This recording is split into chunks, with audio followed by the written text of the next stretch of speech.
আসসালামু আলাইকুম গাইজ, আশা করি সকল ভালো আছেন। পয়লাও সরি, আসলে আমার বয়সটা খারাপ, গলা ভাঙ্গি অবস্থা খারাপ হয়ে গেছে। তারপরে আপনারা আমার মাথুন তো আর কি কিতা অবস্থা আছেন নি বালা। আপনারা যদি লাইক কমেন্ট শেয়ার করেন না তো ভিডিও কিলান দিব আপনার কাছে।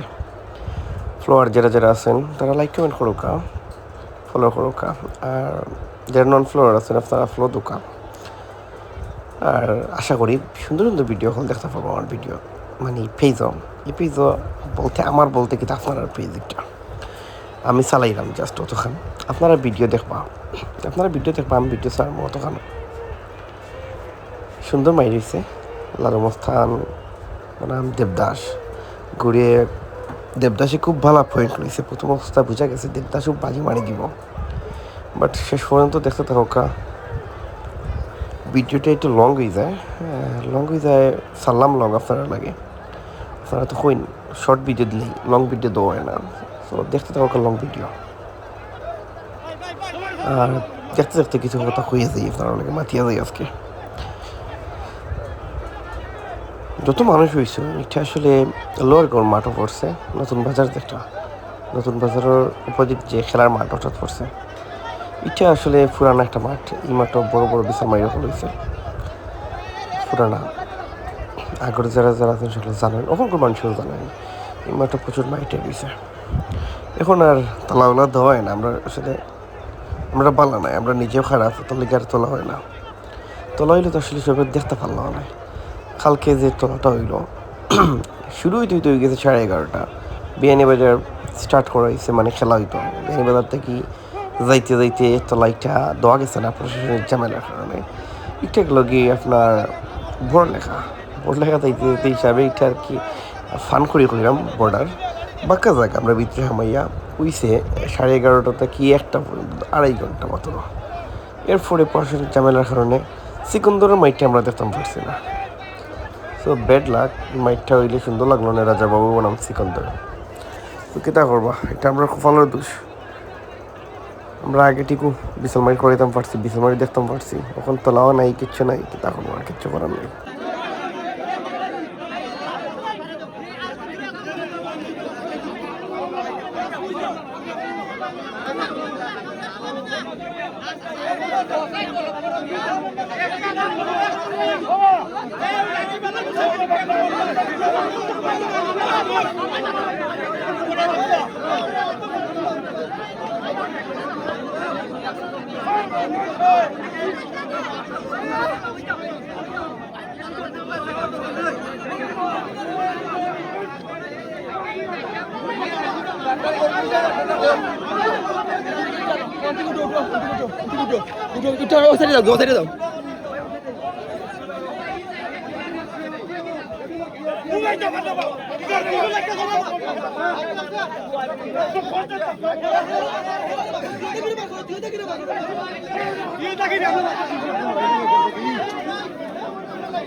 বড় করো বড় করো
Yeah.